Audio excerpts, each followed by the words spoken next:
la belle face. Bon. Toujours un jour, je vais avoir des verres de contact, ok? Parce que ça commence vraiment à me faire suer. Ça cache la moitié de ma face. Tiens, on voit mal mes expressions, tiens. C'est pas génial. Est-ce que c'est trop loin? C'est-tu pas assez proche? C'est trop loin? C'est-tu pas assez proche? Bravo, Emily. Pourquoi aucun accès internet? Excusez. La fille a pas un air assez intense. Allô YouTube! J'espère que ça va bien. Aujourd'hui, on est sur une vidéo quand même assez intense. Ceux qui sont pro sauvetage des animaux puis qui sont super sensibles, je vous conseille pas tant d'écouter. Ben, je vais pas mettre des passages de maltraitance d'animaux, là. C'est vraiment pas le but de ma chaîne. Et ce n'est pas non plus le but de ma chaîne d'être dans le gros dark, le gros gore. Ça me tente pas. Mais ceux qui sont quand même assez sensibles, je vous dirais de peut-être pas regarder cette vidéo. Je vais en avoir d'autres sur ma chaîne. Fait que, regarde. C'est à votre choix, c'est à votre aise, donc je vous laisse décider ce que vous en faites. Aujourd'hui, on va parler d'une autre expérience scientifique assez hors du commun, mais en même temps, c'était aussi à l'époque, tu sais, c'était après...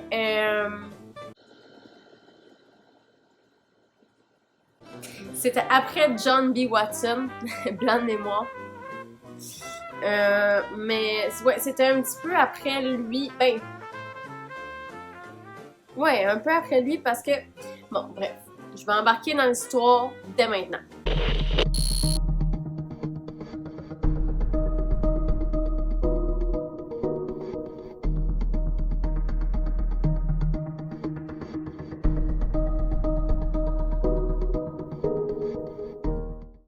J'ai pas vu beaucoup d'informations sur l'enfance, mais j'embarque dans une affaire, j'ai même pas expliqué rien pantoute. TDAH, hein, c'est ça que ça donne. Mais bref, aujourd'hui je voulais parler de Harry Harlow, difficile à prononcer comme nom, mais bon. C'est un scientifique qui est comme apparu un petit peu après John B. Watson. Mais pas un peu après, mais tu sais, sont nés un peu dans la même époque, mais tu sais, de quelques années de différence. Mais tu sais, ces expériences sont vraiment suivies après John B. Watson. Tu sais, bref, c'est à peu près dans la même époque, la même mentalité, etc. Harry, lui, ce qu'il voulait faire, c'était surtout de contredire ce que John B. Watson disait, comme quoi que l'affection de la mère envers son enfant, c'était inutile, puis ça servait à rien. Fait que lui, il voulait prouver le contraire. Il l'a prouvé d'une certaine façon assez... controversé. Je dirais que c'est encore plus controversé que Watson, honnêtement. Là. Harry est allé un petit peu fort. Mais c'est pas grave. Ça reste que c'est extrêmement intéressant. Puis c'est intéressant aussi de voir qu'est-ce que ça nous a apporté aujourd'hui comme connaissance dans le développement de l'enfant. Qui est extraordinaire parce que si on était allé selon Watson, on aurait tous vécu dans des familles dysfonctionnelles. Bref, j'en vais pas mal dessus. Dans le fond, je voulais parler de l'enfance de Harlow, mais malheureusement, il n'y a pas beaucoup d'informations. Tout ce que j'ai su, c'est qu'il y a eu une enfance assez troublante. Il y a eu beaucoup de dépression sévère avec des parents absents. Tu sais, il y a beaucoup de points communs avec Watson, c'est que lui aussi, il est né dans une ferme avec une famille pauvre. Son père était très absent. Il préférait focusser sur ses espèces d'inventions que sur la vie fermière. ce qui a donné pas mal un manque à Harry. Ce qui a fait que Harry il est devenu un enfant très introverti, très silencieux dans son coin. Fait que, c'est dans sa petite bulle. Fait peut-être, on pourrait peut-être le qualifier d'autiste aujourd'hui parce que c'est ce trouble de sociabilisation, très renfermé, bref. J'ai pas trouvé c'était quoi le quotient intellectuel de Harry Harlow, mais il était très intelligent, c'est un élève qui performait à l'école. Il a étudié même à Stanford à l'âge de 25 ans, il a obtenu son doctorat. Et par la suite, il a enseigné à l'université du Wisconsin-Madison et aussi il a travaillé un temps avec Abraham Maslow. Sûrement que ceux qui ont fait des cours de philosophie, bref, vous avez sûrement entendu parler de ça, c'est pas mal sûr, la pyramide de Maslow des besoins. Donc, il a travaillé avec lui. Il essaye d'avoir des connaissances sur les besoins. Donc, pourquoi Harry est allé vers des expériences de privation maternelle? Lui, ce qu'il voulait prouver, c'était que le bébé a besoin de sa mère lorsqu'il naît et dans son développement de l'enfant. Donc, tu sais, oui, en grandissant, tu vas en avoir de moins en moins besoin de ta mère régulièrement, mais dans un certain temps de ton enfance, tu as absolument besoin de ta mère. C'est très important. Et le père, oui, sur... d'un côté disciplinaire, mais la mère, c'est extrêmement important parce que c'est tout le côté affection, lait maternel, etc. Et lui, il voulait prouver ça. Donc, pourquoi sur des singes, me demanderez-vous? Ben, on descend du singe. Qu'on le veuille ou non, on descend d'eux. So, il pouvait pas faire ses expériences sur des enfants humains, ça aurait été une catastrophe. Parce que de ce que je vais vous raconter, c'est assez intense. Mais ouais, sur des humains, ça aurait été... J'aurais pas aimé voir ça sur des êtres humains, honnêtement.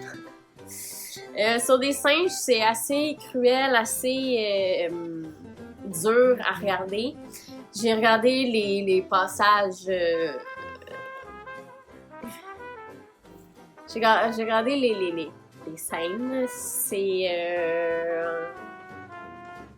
Moi qui est pas très sensible au départ pis qui est quand même capable d'en prendre, ça me torturait le cœur un peu, là. Genre, je suis une très très grande fan des animaux. Fait que ce genre de choses-là, ouais. Fait que ici, je les montrerai pas. Ben, je vais montrer des trucs qui sont pas trop intenses, mais je ne montrerai pas en détail. Je vais mettre la vidéo, par exemple, sur laquelle je me suis référée pour faire celle-ci. Pour que, si vous voulez, si vous êtes curieux d'aller voir plus en détail c'est quoi exactement l'expérience, je vais vous la mettre en description. Mais mon but n'est pas de faire ça. Mon but est justement de montrer qu'est-ce que ça a fait sur les connaissances d'aujourd'hui, qu'est-ce que ça nous a apporté sur le développement de l'enfant.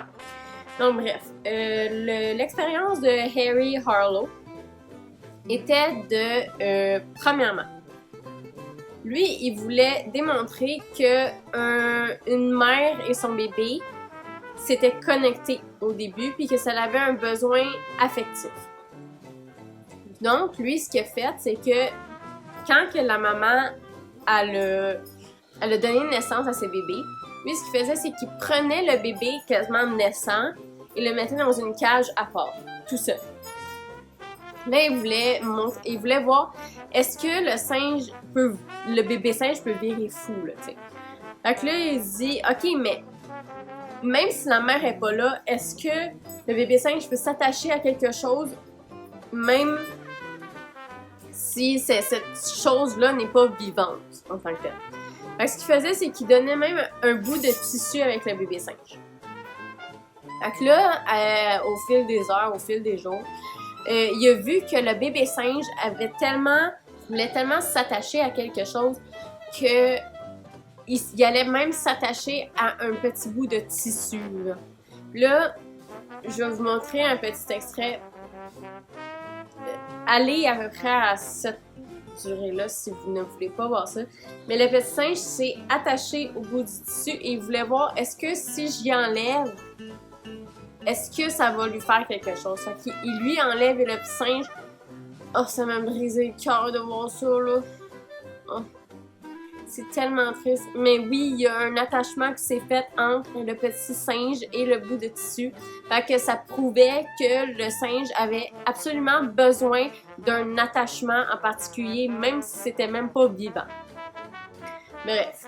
Après ça, il voulait prouver, voir est-ce que, même si c'est une représentation de la maman, est-ce que le singe va s'attacher aussi? Donc, ils ont fait une espèce de fausse maman qu'ils ont recouvert de tissu, là, de fourrure, qui ont mis une fausse tête dessus, puis ils l'ont mis, tu sais, ils ont mis le bébé singe, après ça, ils ont mis la fausse maman, qu'ils ont mis dans une espèce de cage, qui ont séparé. Là, la même chose, ils ont pris le bébé singe à la maman, qui l'ont placé dans cette cage-là. Et là, quand ils ont retiré la séparation entre la fausse maman et le singe est tout de suite couru vers la maman. Donc, tu vois que peu importe quelle représentation que le bébé singe se fait, il a besoin d'un réconfort. Là, la fausse maman, elle expulsait de la chaleur. Donc, tu vois que le singe, lui, ce qu'il recherchait surtout, c'était de la douceur, du réconfort, mais surtout de la chaleur. C'est extrêmement important. Ensuite de ça, il voulait voir est-ce que le singe est juste attaché à la chaleur ou il est attaché au lait maternel. Fait que là, la prochaine expérience, c'est qu'ils ont fait une fausse maman, mais juste de métal, avec rien recouvert dessus, qui distribuait du lait. Donc là, il voulait voir, est-ce que c'est juste le lait maternel qui l'intéresse? Est-ce qu'il va juste être sur le maman de métal, même si c'est juste fait en métal parce qu'il y a le lait? Ou il va quand même s'attacher à la maman qui expulse de la chaleur? Non, comme le fait, le petit singe, lui, il allait sur la maman de métal juste pour avoir le lait qu'il avait besoin. Mais après ça, il allait directement sur la maman qui expulsait de la chaleur. Fait que tu peux voir que le petit singe, oui, il va avoir besoin d'être nourri, mais en fin de compte, le singe, ce qu'il a besoin, c'est de réconfort, de douceur et de chaleur. C'est ce qui englobe à peu près l'affection qu'un bébé porte à sa maman. C'est pourquoi que c'est extrêmement important d'avoir un parent qui apporte du réconfort à son enfant. Donc, juste avec ça, Harry, il prouvait que effectivement, c'est pas juste de nourrir son enfant qui importe, c'est tout ce qui va avec. Fait que l'affection entre la mère et son enfant, c'est extrêmement important parce que ça l'apporte un réconfort et un attachement. Fait que déjà, son expérience, déjà, elle réussissait. Fait que pourquoi aller plus loin? Et effectivement, il est allé plus loin. Donc, la question ici, c'était de prouver qu'il se faisait évidemment une connexion entre la mère et son enfant à la naissance de l'enfant. Oh, j'ai oublié de vous préciser, la mère de substitution, comme qu'ils appellent, elle devait pas heurter son enfant, elle devait pas le chicaner, tu sais, c'était une mère parfaite, là, qui était disponible 24 heures sur 24 pour l'enfant, qui était bref, parfaite. Et c'est très important de spécifier ça parce que une autre expérience va être assez... Ouais. C'est une autre expérience, bref. Faut juste garder en tête que la première maman de substitution, c'était la maman parfaite. Là, maintenant, prochaine expérience, il fallait prouver que le singe aimait vraiment, mais il l'aimait, là, le singe, la mère de substitution en tissu, il fallait prouver qu'il l'aimait, là, que c'était pas juste à cause de la chaleur, tu sais, que c'était pas... que dans sa tête, là, le petit singe, là, il voyait la mère comme une vraie mère. Donc, ce que Harry a créé, c'est une espèce d'automate, une espèce de robot, qui fait qu'il fallait effrayer le singe pour savoir s'il allait directement sur la mère de substitution. Et effectivement, dès que le robot il s'activait, ça faisait vraiment peur au singe et il allait directement sur la maman pour aller retrouver du réconfort auprès d'elle. Prochaine expérience. Harry voulait voir qu'est-ce que le singe pourrait faire si, admettons, le petit singe avait juste été élevé par la mère de substitution et rien d'autre. Il voulait voir qu'est-ce que ça pourrait faire si le petit singe était placé dans un endroit avec une tonne d'interactions pour qu'il puisse jouer. Qu'est-ce que ça ferait? Mais l'expérience, elle a... Tu sais, le petit bébé singe, il a été élevé par la mère de substitution, ok? Il n'y a aucun autre contact avec d'autres bébés singes, donc il ne sait absolument pas c'est quoi. Il est dans une cage enfermée avec la mère de substitution, il ne sait pas pantoute c'est quoi des jouets, il ne sait pas c'est quoi des bruits. Tu sais, c'est un grand... En plus, il est dans un petit espace avec la mère de substitution, puis là, il va être mis dans un plus grand espace. Qu'est-ce que ça va donner? Ben, le petit bébé singe, premièrement, il était quasiment autiste, ok? Il pouvait pas socialiser, il était comme ça, là, dans l'espace, là, puis il se promenait, là, puis il y avait vraiment la chienne, là. Il savait pas pantoute où est-ce qu'il était. Fait que tu vois que le mettre dans ce type d'environnement, c'est extrêmement difficile pour le bébé singe de s'adapter. Et de ce qu'on voit, le bébé singe, même si la mère de substitution, mettons, est pas là au début, la première chose qu'il va aller voir, c'est la chose la plus réconfortante et la plus douce. Fait qu'il va aller vers une couverture. Peu importe, là, il va se diriger directement sur quelque chose qui va lui rapporter de la douceur, de la chaleur et du réconfort. Donc, le petit singe, là, il serait même pas capable de vivre dans un monde normal parce qu'il n'aura pas été adapté à ce type d'environnement. Et donc, ça prouve le fait que un enfant, ça n'a pas seulement besoin de sa mère et de la nourriture, ça a besoin du social avec d'autres enfants, ça a besoin d'explorer, ça a besoin d'élargir son environnement parce que sinon, ils vont rester dans leur bulle, là, puis ils pourront juste jamais s'adapter à un nouvel environnement s'ils ont toujours été habitués à un seul environnement. Et dès qu'ils ont mis la mère de substitution dans le nouvel environnement, le singe, la première chose qu'il a faite, c'est se diriger vers la mère de substitution. Et il restait collé après elle. Et de les mettre dans un environnement social, c'était encore pire parce qu'ils devenaient agressifs, hostiles, là. C'était vraiment pas un bon environnement pour eux. Puis c'est la preuve que des enfants, ça avait besoin de tout. Ça avait besoin de la curiosité, d'aller explorer. Ça avait besoin de découvrir des amis pour s'habituer au social. C'est crucial dans le développement d'un enfant. Et donc, Harry Harlow est devenu la tête de la psychologie dans ce temps-là, avec cette expérience-là, parce qu'il a fait découvrir tellement de choses, puis ça allait complètement dans le sens contraire de ce que Watson avait essayé de prouver, lui, de son côté, et que l'affection, effectivement, c'était hyper important pour le développement de l'enfant. Donc, il faisait des conférences de presse, il faisait des interviews, il était super connu là, avec ses expériences et tout. Fait que ça a vraiment apporté de la notoriété à Harry. Malheureusement, Harry, il commence à sombrer dans une très grosse dépression, ce qui fait que ses expériences prennent une petite tournure assez hardcore.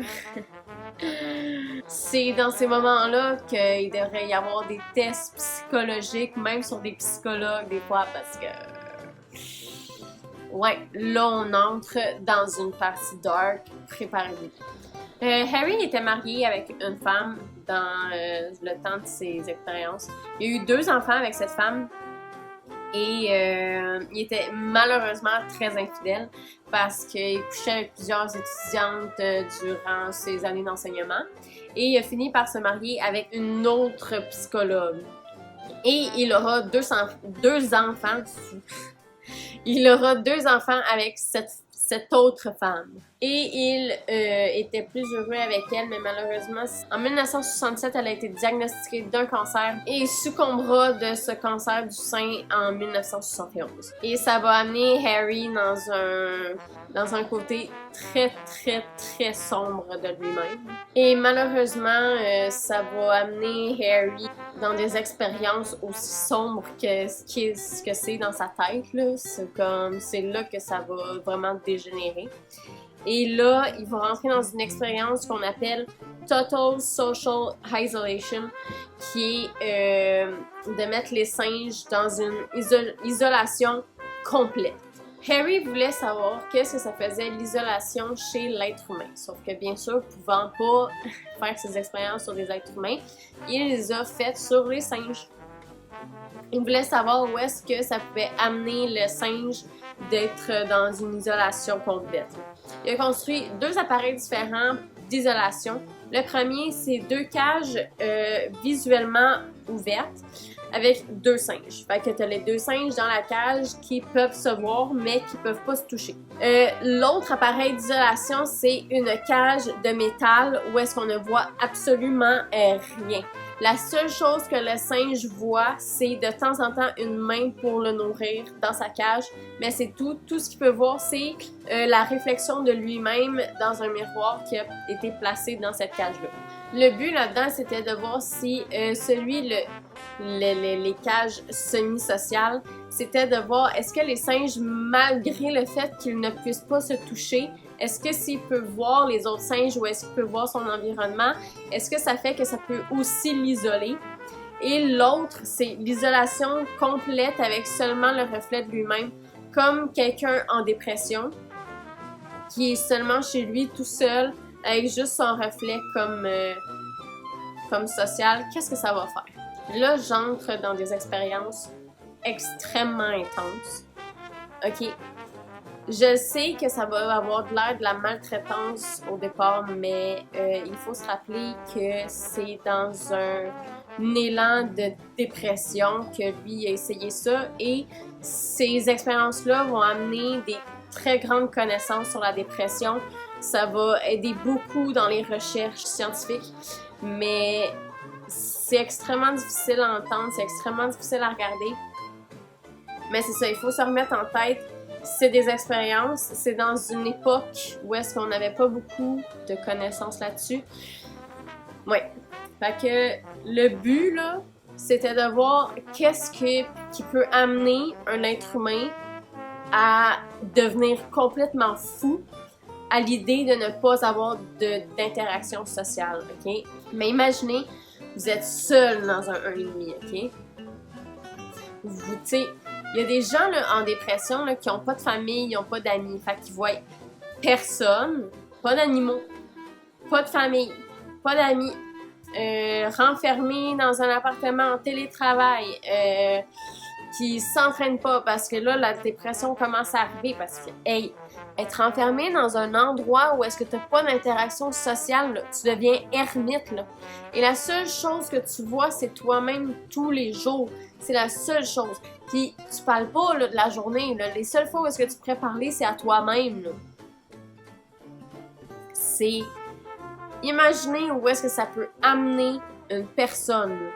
Fait on se met ça en tête, ils pouvaient pas faire ça sur les êtres humains. Là. Ça aurait été... plus qu'inhumain. C'est assez triste à voir. Tu vois le singe un peu viré fou dans sa cage. Mais... OK, pour le reflet, là, juste préciser. C'est un miroir comme un double miroir. Tu sais, mettons, le singe ne pouvait pas voir à l'extérieur, mais les scientifiques pouvaient voir le singe à travers le miroir.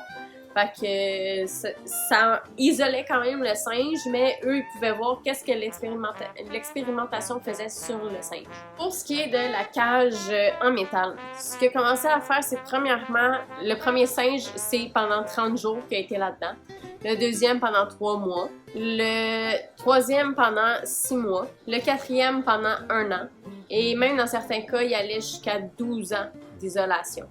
Donc le singe, il restait des mois et des mois et des mois à rien faire dans sa cage, autre que le reflet de lui-même, puis la main qui des fois allait lui porter à manger. Non, mais ça suffit. Ben non, mais tu peux-tu me laisser finir ma vidéo? Ça sera pas long, là. Non, mais c'est parce que je sais, je vais te sortir. Là, tu vas courir partout. Tu vas sûrement renverser la caméra. Fait que, hey, chut chut. Tu attends encore un petit peu, là. Ça fait pas si longtemps que ça, là. Bon. Et même dans l'isolement semi-social, les singes avaient quand même des comportements étranges, comme des regards dans le vide prolongés. Et ils tournaient en rond dans leur cage, et même jusqu'à l'automutilation. Et c'est semi-social, là. C'est pas dans la cage d'acier. Fait imaginez les cages d'acier, là. Harry il tient à dire qu'il n'y a aucun singe qui est décédé durant les isolements dans la cage d'acier. Mais il dit que quand que les singes qui étaient privés de social totalement, quand ils ont été placés dans un environnement social, les singes, ils se mettaient dans un isolement eux-mêmes, dans un renfermement, là, par eux-mêmes, là. Il y a un des singes qui a même refusé de manger quand il a été mis dans l'encadrement social et qui est décédé 5 jours après. Donc, il n'y a aucun singe qui est mort dans la cage de métal, mais c'est en le mettant dans un environnement social qui est décédé en voulant pas manger. Et ça, c'est pour le singe qui a été mis en isolation pendant 6 mois. On n'oublie pas qu'il y en a qui sont restés 12 mois et 12 ans. On n'oublie pas ça. Mais Harry, lui, ce qu'il voulait voir, c'est après 12 mois, est-ce que c'est il y a des conséquences encore plus graves si on le met dans un environnement social ou c'est aussi pire, t'sais. Et ça a été complètement faux. Finalement, les résultats, les singes qui ont passé même 12 mois en isolation, c'était encore pire. C'était presque impossible de les mettre dans un environnement social. Ils devenaient agressifs, antisociaux et refusaient même de manger. Et aucune libido. Fait que aucune relation sexuelle avec aucun autre singe. C'était zéro. La prochaine expérience était intense, ok? Ils voulaient savoir si les singes qui avaient été mis dans des isolements totaux pouvaient être des bons parents. Mais là, on se pose tous la question, comment ils peuvent être parents s'ils n'ont aucune libido? Je n'ai pas envie de parler de ça, mais en tout cas, il est arrivé avec un moyen pour que les femelles qui étaient en isolement puissent quand même avoir des enfants. Ils l'ont attaché, en tout cas. Je vais éviter de parler des détails, mais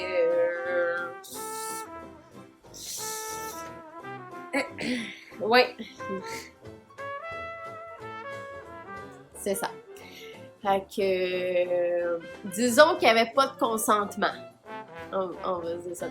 Ils ont réussi à fabriquer des bébés malgré le fait que la femelle était dans une isolation sociale et qu'elle pouvait absolument pas avoir de libido. Elle pouvait quand même procréer. Et ce qui est arrivé aux progénitures, c'est assez... disons que les femelles ne pouvaient pas être de bons parents. Tu sais, les femelles ne sont même pas habituées d'être avec d'autres adultes. Fait que leurs enfants, ben... ils copaient. Tu sais, on va se rappeler, ils étaient agressifs, qu'ils étaient pas bien dans leur tête. Fait que... bref. Les bébés singes y ont passé, disons. Je dirais pas plus de détails que ça, mais ils sont plus vivants, les bébés singes. Juste pour vous dire. Et c'est là que Harry a vu les mères abusives. Fait qu'il voulait faire une autre expérience pour savoir si les bébés singes pouvaient quand même être attachés même si la mère était abusive. S'il y avait quand même un attachement du bébé malgré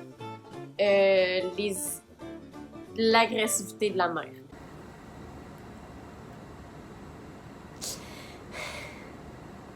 Allô?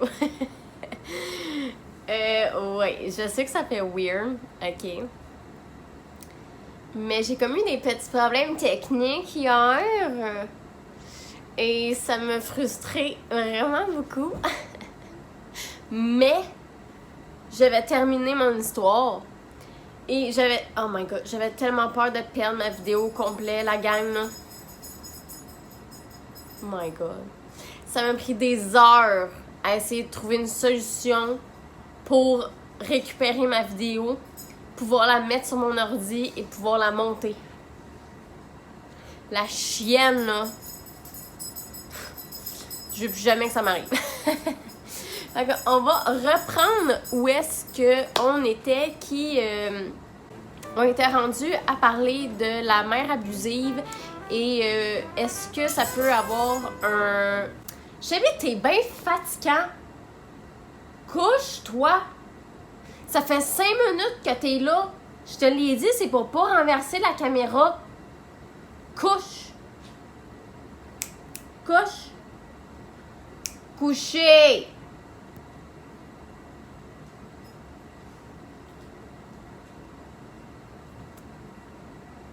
La mère abusive. Non, ok, ça fait pas si longtemps que ça qu'il est là, Gan. C'est juste parce que je sais. Ceux qui connaissent mon chien vont comprendre, ok? C'est que dès que je le sors, lui, là, il devient une tornade, ok? Puis, mon trépied m'a coûté 30$ et mon cellulaire 500$. Fait que, j'aimerais ça que ça rebole pas tout puis que ça brise pas tout. Bon. Ok, là, j'étais rendue, c'est ça, à la mère abusive et est-ce que un bébé peut quand même être attaché à sa maman malgré le fait qu'elle soit abusive? J'ai quasiment le goût de m'accoter. Mais bon. Non, on va quand même pas faire ça, là. Voyons donc. Hein? On a quand même... on a quand même une certaine... Bref. Bon. Là, Harry il voulait inventer quelque chose un peu comme s'inspirer de l'invention. Je sais pas si vous connaissez. C'est comme une espèce de momie de fer, ok? C'est une espèce de cercueil de momie, genre, mais avec des pics à l'intérieur. Ouais. Donc là, quand que tu enfermes quelqu'un là-dedans, non, je sais pas si c'est un instrument de torture. C'est un instrument de torture. Voyons!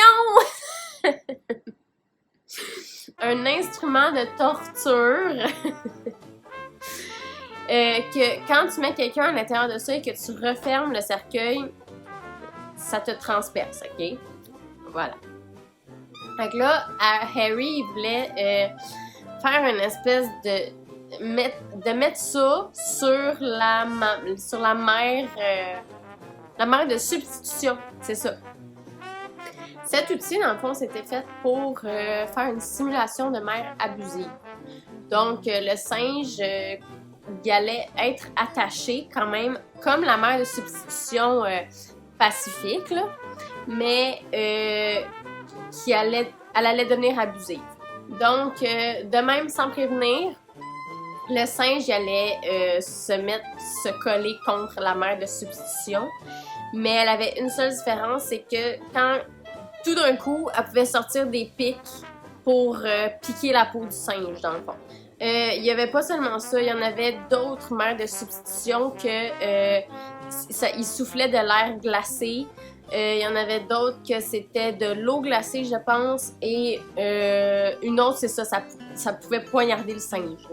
Tu sais, ça le tuait pas, c'est juste que tout d'un coup, elle devenait piquante. Sauf que des fois, c'était tellement violent que le singe, dès qu'il recevait quelque chose comme ça, il était projeté de l'autre côté de la cage, de l'autre côté, de l'autre mur de la cage. C'était violent à ce point-là.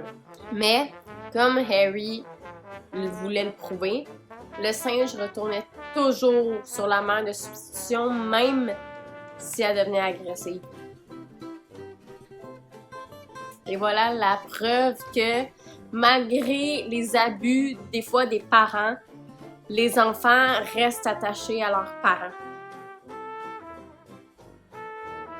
Donc, l'amour qu'un enfant porte à son parent ne veut pas nécessairement dire que ce parent est à 100% pas parfait, là, parce qu'il n'y a pas un seul parent parfait sur la planète, là, on va se le dire, mais qui est pas adapté. Adapté à éduquer un enfant. C'est là que Harry, sa notoriété, elle a un peu diminué dans le monde psychologique. Mais dans le monde de la psychologie du domaine, parce que c'est l'éthique qui commençait à être discutée entre les scientifiques et Harry en faisait pas tant partie là, de l'éthique en tant que telle parce que c'était pas acceptable la violence qu'il faisait subir aux singes, c'était hors norme là, fait que ça commençait à il commençait à se questionner sur les vraies intentions de Harry. Et lui, il aurait pu s'arrêter là, mais non. Mais là, comme j'ai déjà expliqué au début de la vidéo, ben pas au début, mais comme, en tout cas, bref. La femme de Harry, sa deuxième, qui est décédée de son cancer en 1971 environ, ça va faire que Harry va tellement être en dépression qui va être le sujet de certaines expérimentations d'électrochoc à l'époque. Parce que c'était des tests qui faisaient... ça avait des traitements thérapeutiques pour la dépression là, qu'ils pensaient. Fait que c'était le sujet pour tester ce genre d'expérience. Et il aura eu le temps de faire une dernière expérience et c'est celle-ci que... c'est la pire, là. Vraiment. Il va appeler son expérience The Pit of Despair, qui est la fosse du désespoir, si je traduis en français. Ça va être une autre sorte de cage, mais vraiment terrifiante, là. Elle va être faite en espèce de V, ok? Et ce qui va faire que le singe va essayer de sortir de cette cage-là, mais ne pourra pas y arriver. Et là, Harry a décidé de même ajouter une autre affaire, c'est de l'huile sur le bord des murs pour vraiment que le singe glisse et ne soit pas capable d'en sortir. Là, c'est une métaphore. Tu sais, quand tu es pris dans une dépression, tu as de la difficulté à t'en sortir. Puis tu vas avoir de l'huile, métaphoriquement, qui va encore plus t'empêcher de t'en sortir. Et là, Harry a même rajouté encore une autre option si jamais le singe pouvait arriver à en sortir, de mettre une cage juste en haut pour encore plus empêcher le singe de s'en sortir. Fait que tu sais, c'est métaphoriquement, là, Harry, il est dans ce type de cage-là, là, que il pense pas qu'il puisse s'en sortir. Qu'il y a une cage au-dessus de lui qui l'empêche de sortir de sa dépression. Ça, c'est ça qu'il veut représenter, je pense, par la cage. C'est extrêmement cruel, mais je peux comprendre ce qu'il veut essayer de faire. Et je pense qu'il veut voir avec un singe où est-ce que le singe, ça peut l'amener, tu sais. Et malheureusement, ben, ce type de cage va amener les singes dans une tourmente, là, énorme. Dans une dépression, les singes vont être dépourvus d'espoir. Tu sais, au début, les singes veulent s'en sortir, absolument. Puis quand ils voient qu'ils peuvent pas s'en sortir, ben, ils finissent par se retrouver en petite boule dans le fond du V, où est-ce qu'ils ont juste abandonné tout espoir, là. C'est dur, mais essayez de comprendre la métaphore, genre. Tu sais, lui, c'est ça. Harry, il est là-dedans. Puis, il est rendu en petite boule. T'sais. Ce que je trouve un peu intense, c'est que Harry faisait exprès de prendre des singes qui avaient à peu près vécu déjà dans un environnement social normal, heureux, avec une mère aimante, etc. Et il avait pris exprès des singes heureux pour savoir à quel point il était capable de détruire ce singe-là. C'est ça un peu le côté dark de Harry. Mais ouais. Anyway, il y a un moment donné où est-ce qu'il a dit lui-même, je comprends même pas comment ça se fait que vous êtes autant attaché à des singes, là, genre... Tu sais, lui, là, il y avait aucun sentiment envers les animaux, même qu'il était dégoûté par les animaux. Je pense que c'est un petit peu pour ça qu'il y avait autant de facilité à torturer les animaux, genre. Tu sais, c'est pas... T'as des psychopathes que la première chose qu'ils vont essayer de tuer, c'est des animaux. Mais c'est pas dans un... C'est pas dans un élan de vouloir torturer l'animal. C'est vraiment dans un sens scientifique. Mais... ça reste pas loin d'un comportement psychopathe, ça.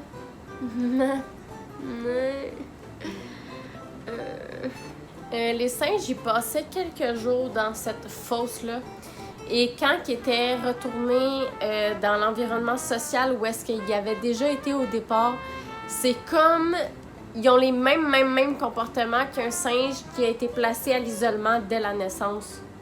Puis ça prenait des mois avant que le singe reprenne le même comportement qu'il avait avant d'être placé dans la fosse. Fait que c'est... Les symptômes de la dépression, c'est un peu semblable à si on avait été placé en isolement genre depuis l'enfance. Et c'est après cette expérience-là que Harry, ça l'a mis un stop à ses expériences. Il a sombré dans un désespoir total, là, comme les singes. Et il s'est remis entre-temps avec la première femme qui avait été avant celle qui est décédée d'un cancer. Et il va finir par mourir en 1981 d'alcool et de dépression. Et il a été incapable de travailler pendant plusieurs années avant de mourir.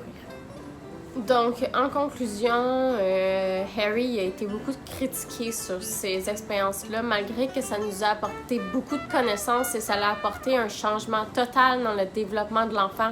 Que l'affection était absolument pas nécessaire avant qu'il fasse ses expériences et que ça le devienne grâce à lui. Mais il y a eu beaucoup de questions sur la véritable raison de ces expériences. Il y a beaucoup de gens qui pensaient qu'il faisait ça pour le plaisir, même de torturer des animaux, parce que comme je l'ai dit, il détestait les animaux, là. Il comprenait même pas comment ça se faisait que les gens aimaient les singes, là. T'sais, il dit « Je méprise les chats, je déteste les chiens, comment est-ce que vous pouvez aimer les singes? » Fait que, et il a manqué beaucoup d'amour dans son enfance, son père absent, sa mère pas froide aussi, là. Mais il y en a eu beaucoup qui se sont demandé est-ce que c'était pour combler un manque d'affection qu'elle ait fait ça? Non, mais si on y réfléchit bien, pis si on analyse, moi je trouve que c'était nécessaire. Mais là, la vidéo à laquelle je me suis référencée pour faire celle-ci, à la fin, il demande si par contre ça avait été moral de faire ça sur des êtres humains, est-ce qu'il l'aurait fait? Je sais pas. Écoute, dites-moi ce que vous en pensez en commentaire. Oubliez pas non plus de vous abonner à la chaîne et d'appuyer sur la cloche pour vous aviser de mes prochaines vidéos. La prochaine, je sais pas sur quoi je vais la faire. Nicholas Cruz, un jour je vais la sortir, mais Colin qu'il y a de l'information là-dessus, ça n'a pas de bon sens. Fait que pour le moment, c'est ça. Mettez un j'aime sur ma vidéo si vous l'avez apprécié, si vous avez apprécié mes recherches. Puis on se revoit mardi prochain pour une nouvelle vidéo. Bonne soirée!